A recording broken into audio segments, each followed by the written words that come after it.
The storm rolled in at dusk, sweeping across the valley with sheets of rain that hammered the corrugated roofs of Camp Grayson. The base was supposed to be quiet, an outpost carved into the mountains far from the front lines. Yet that night, no one slept easy. Wind rattled the canvas walls of the barracks. Thunder cracked like mortar fire overhead, and every shadow seemed to crawl. By morning, one soldier was gone. Private First Class Owen Maddox, 24. Quiet. The kind of man who stayed up playing chess against himself while others gambled at cards. His bunk was neatly made. His rifle leaned against the frame. Boots still tucked beneath the cot, polished from the night before. But where could he go, barefoot and unarmed, in the middle of a storm? Captain Sarah Lorne arrived before sunrise. She wasn't standard chain of command. Her job was military investigations, the kind of cases command wanted buried under the phrase internal review. She'd been called in before dawn and didn't like what she saw. No footprints leaving the barracks, she asked, kneeling in the mud. Sergeant Keene, square-jawed and sleepless, shook his head. Storms should have left tracks deep as craters, but we swept the compound, nothing. Gates locked all night. Lorne's eyes hardened. So either he vanished into thin air, or someone made him vanish. Inside Maddox's footlocker, she found a notebook. Not letters to family, no sketches or stories. Just rows of numbers, ciphers scrawled in tight handwriting, and coordinates underlined in red ink.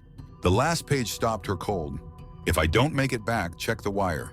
At 0200 hours, right in the heart of the storm, base communications had registered an anomaly. A data burst sent through secure channels, piggybacking off Maddox's ID code. No words, just encrypted strings, dumped toward a civilian frequency outside the mountain range. Minutes later, silence. By morning, Maddox was gone. Lorne lined up her suspects. Private Ellis, Maddox's bunkmate, claimed he heard nothing, yet his eyes kept flicking toward the empty cot. Guilt? Fear? Corporal Danner, communications officer, admitted the transmission came from Maddox's login, but swore no one could have hacked it without inside help. And a Sergeant Keene, too quick to dismiss the case as desertion, avoided her questions about Maddox's late-night habits. But the facts wouldn't fit.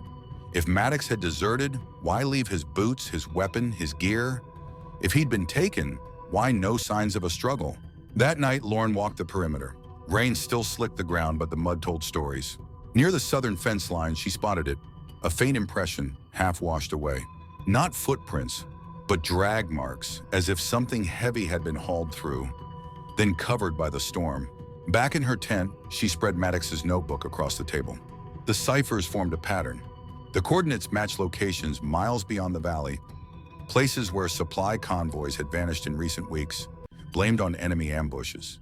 Maddox hadn't been running, he'd been tracking, and someone had silenced him for it. Theories swirled through the camp. Some swore Maddox was a spy, lifted by handlers during the storm. Others whispered of the mountains themselves, men wandering into the dark, never seen again. But Lorne knew better.